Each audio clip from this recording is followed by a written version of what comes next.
Before there was internet fraud and phone scams, there were always swindlers. Female swindlers too. Discover the stories of women from the past who not only survived but thrived as con artists and thieves. How did they use their feminine characteristics to swindle in a world where men made the rules? Join me, Lucy Worsley, historian and author, and my all-female team in Lady Swindlers, wherever you get your podcasts.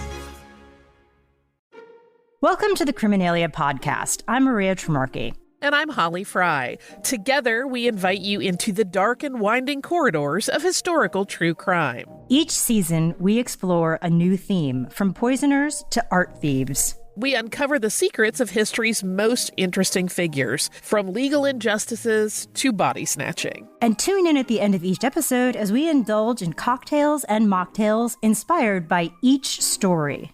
Listen to Criminalia on the iHeartRadio app, Apple Podcasts, or wherever you get your podcasts. Hello. From Wonder Media Network, I'm Jenny Kaplan, and this is Womanica. This month, we're talking about go-getters, women who purposefully, or sometimes accidentally, acquired life-changing wealth, good fortune, or influence. Today, we're talking about the High Priestess of Pink. Through her direct sales cosmetics business, she claims to have created more wealthy women than any company in the world. Meet Mary Kay Ash.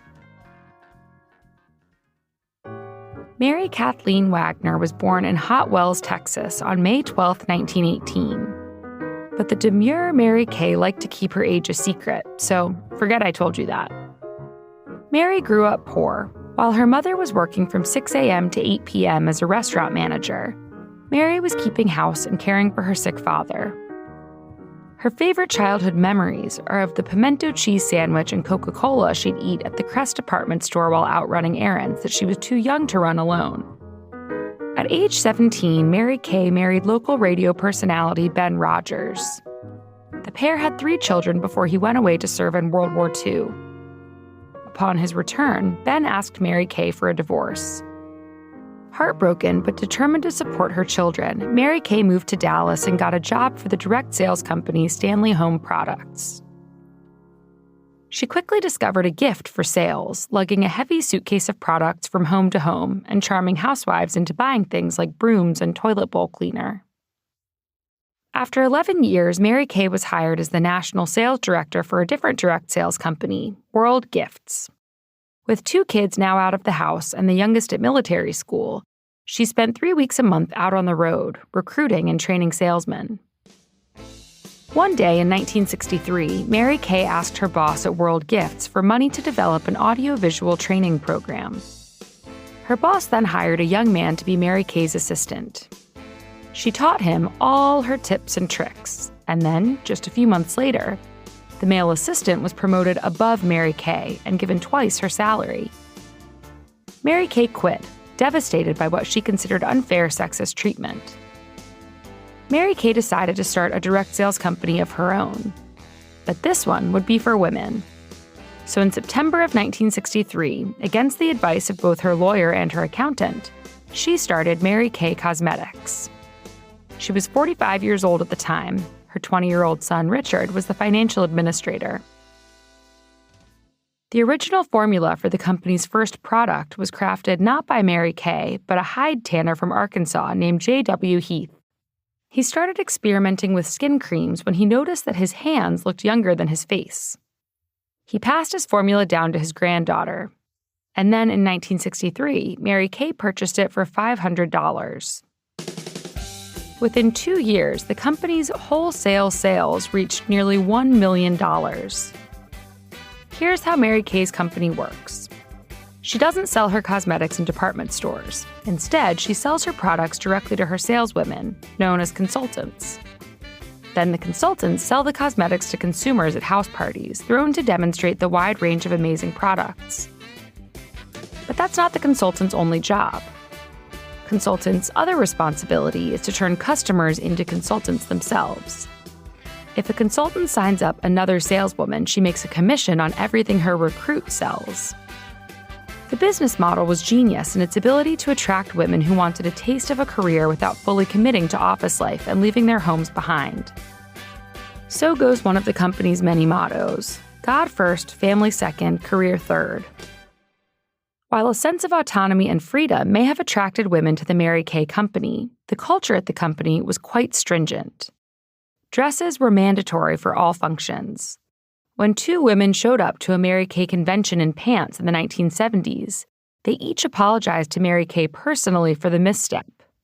Smoking was frowned upon, and alcohol was not allowed. Neither was profanity. While the company wouldn't necessarily fire consultants who were considered controversial, they were often pressured into quitting. Mary Kay saw value in motivators beyond money, namely recognition. So she started an annual convention for consultants called Seminar.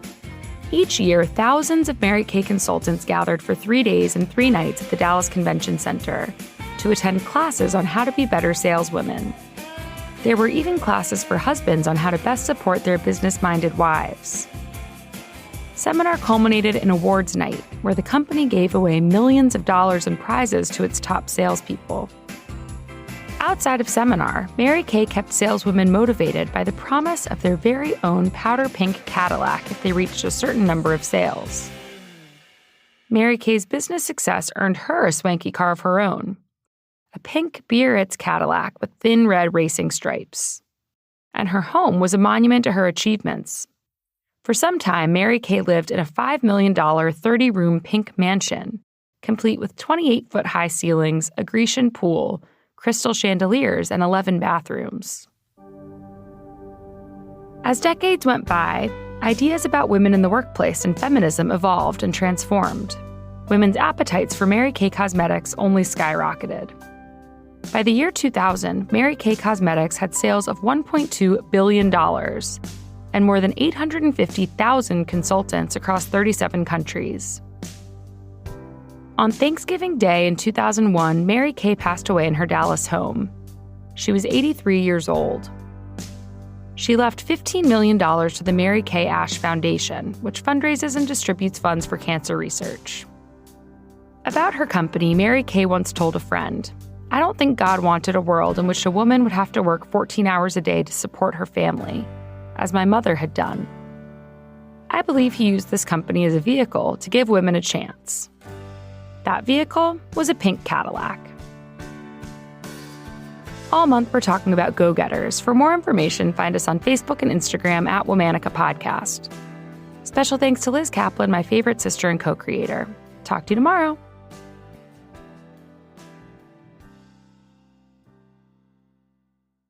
Before there was internet fraud and phone scams, there were always swindlers. Female swindlers too. Discover the stories of women from the past who not only survived but thrived as con artists and thieves.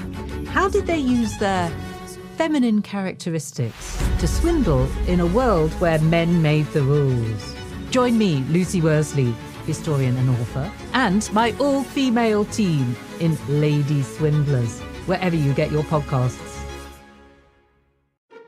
Welcome to the Criminalia podcast. I'm Maria Tremarchi. And I'm Holly Fry. Together, we invite you into the dark and winding corridors of historical true crime. Each season, we explore a new theme, from poisoners to art thieves. We uncover the secrets of history's most interesting figures, from legal injustices to body snatching. And tune in at the end of each episode as we indulge in cocktails and mocktails inspired by each story. Listen to Criminalia on the iHeartRadio app, Apple Podcasts, or wherever you get your podcasts.